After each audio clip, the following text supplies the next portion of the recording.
Smith. Mr. Smith, good morning. We'll actually raise your right hand with your handcuffs, so I'm going to tell you've been indicted by the grand jury of Smith. You charged in indictment 22-00014 with the offense of first-degree murder. Mr. Smith, that offense carries a sentence of life in prison. The state of Tennessee could also file a notice to seek the death penalty or to seek life in prison without the possibility of parole. You've also indicted in count 2 of this case. Mr. Smith is charged with criminal attempt to commit a felony 2 with first-degree murder. That Class A felony carries anywhere from 50 to 60 years in prison. Count 3 with Smith charges you with being a convicted felon in possession of a firearm, alleging that you've been convicted of an aggravated assault. That's a felony with statutory elements involved violence and attempted use of violence. That B felony also carries 8 to 30 years in prison. This offense occurred after July 1st, 2021. That's an 85% sentence, Mr. Smith. If you're convicted of that crime, you have to serve 85% of that sentence. You've also been charged with being employing firearms in the commission of a felony offense. That C felony carries anywhere from 3 to 15 years in prison. The gun charge is a 100% sentence, Mr. Smith. If you're convicted of a gun charge, you have to serve 100% of that sentence would have to run consecutive to attempted murder. You've also been indicted by the grand jury and charged with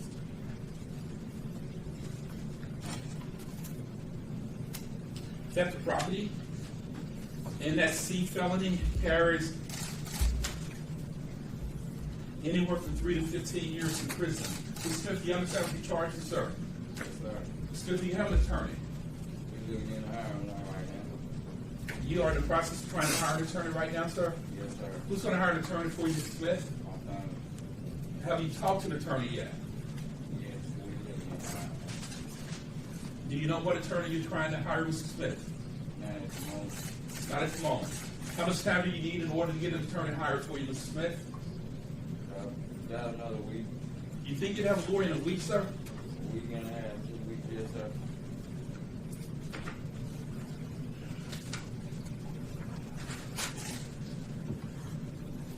Hey, have a seat for a second. Talk to you in a minute, please, sir. I'm Mr. Justin Johnson. Mr. Johnson, good morning, sir. Mr. Johnson, in that indictment 21-03333, you are indicted for the same similar conduct, rather, let me rephrase that, as in 22-00014, rather, you're indicted for the same conduct as your co-defendant, Mr. Cornelius Smith. Count 1 charged you with first-degree murder. Again, that carries a sentence of life in prison if convicted. Life under Tennessee law, Mr. Johnson, is construed to be 60 calendar years. You have to serve 51 years of that sentence before you become eligible for release. Attempted first-degree murder carries 15 to 60 years in prison. Being a convicted felon in possession of a firearm carries 8 to 30 years in prison. Employing a firearm in commission of an attempted murder carries anywhere from 6 to 15 years in prison. That gun charge is 100% sentence, Mr. Johnson. If you're convicted of using a gun, employing a gun in an attempted murder, you have to serve minimum sentence of 6 years at 100%. Those sentences have to run consecutively. You've also been indicted for theft of property. That C felony carries 3 to 15 years in prison. You have a second indictment.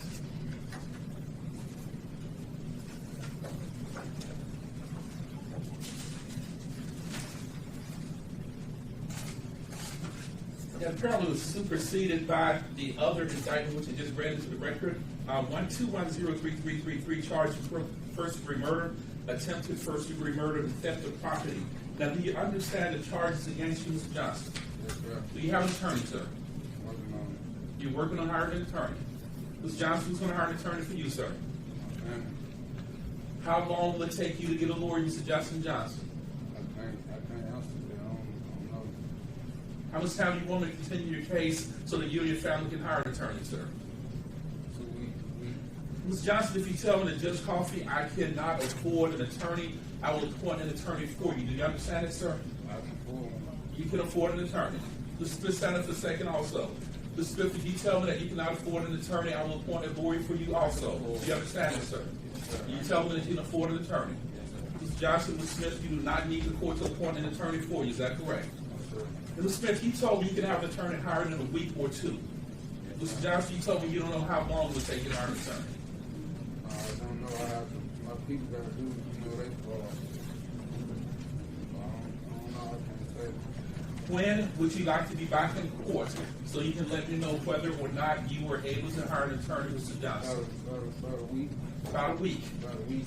Mr. Hager, you handle this case with say Mr. Griffiths. Yes, sir.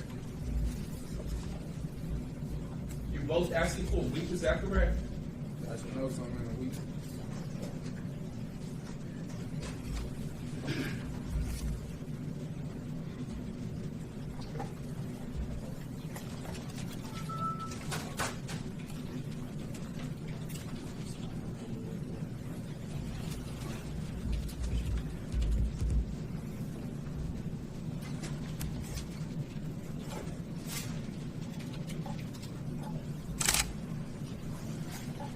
Mr. Hagerman, was Friday of next week, the 28th of January, is the day for you? That's just fine. Yes, sir.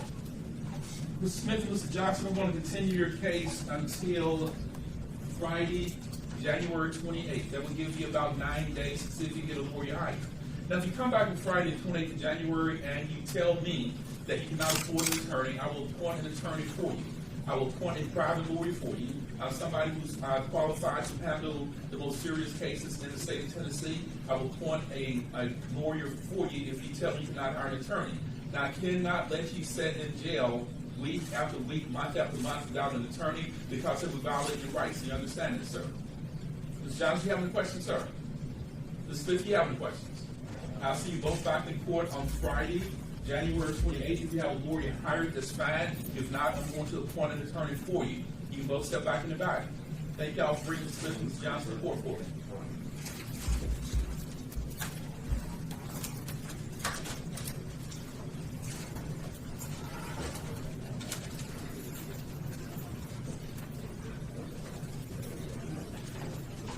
We call the court to recess. Everyone to remain seated. Court stands at recess.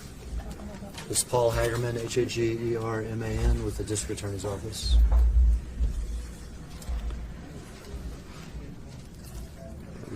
Okay, so we saw, but what exactly happened today?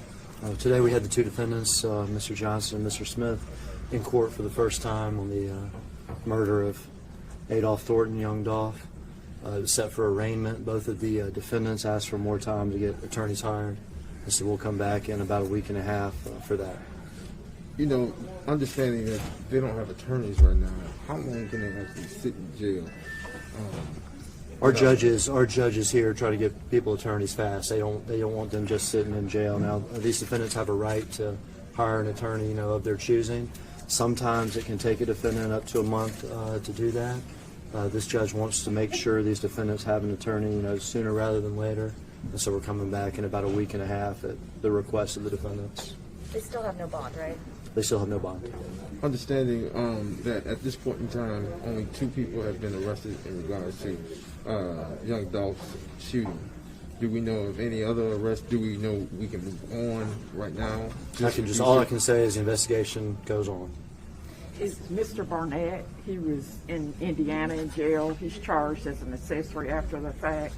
Is he back in Memphis? Has he been extradited back? My understanding is he's still in Indianapolis. When is he going to be extradited? Do y'all know? I don't know. Any I don't. details? Obviously, with this case, we're in the very beginning stages, but in regards to how long this thing will go on in trial, what are we looking at?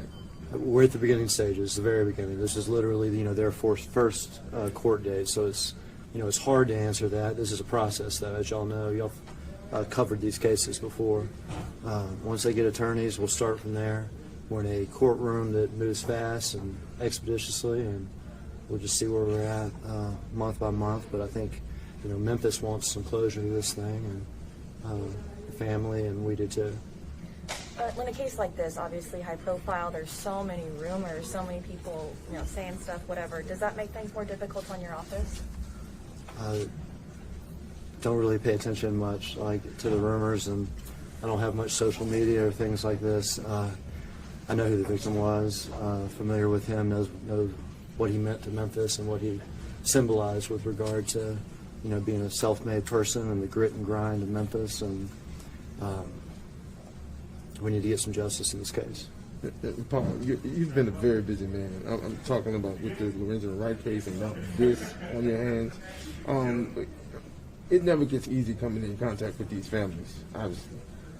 Well, dealing with the families is, you know, you have to have hard conversations with them, but it's one of the best things about this job is getting to meet these families and talk with them, and they share with you, you know, personal details and things about, you know, the victims, and there's some meaningful conversations and some meaningful meetings with the families. So that's not the hard part of the job. Have you had communication with Dolph's family? I have. Yeah. Yeah. Anything you can share or? They're very interested in the prosecution of this case. His mother's actually sick today, so she's not here, but some other family members are here, and they're going to, I look forward to meeting with all of them pretty soon. Obviously, great detective work and everything, but we talked about 500 tips in this case. Would we be at this point if it wasn't for the public's help? Tips came in from the very start. These detectives worked nonstop.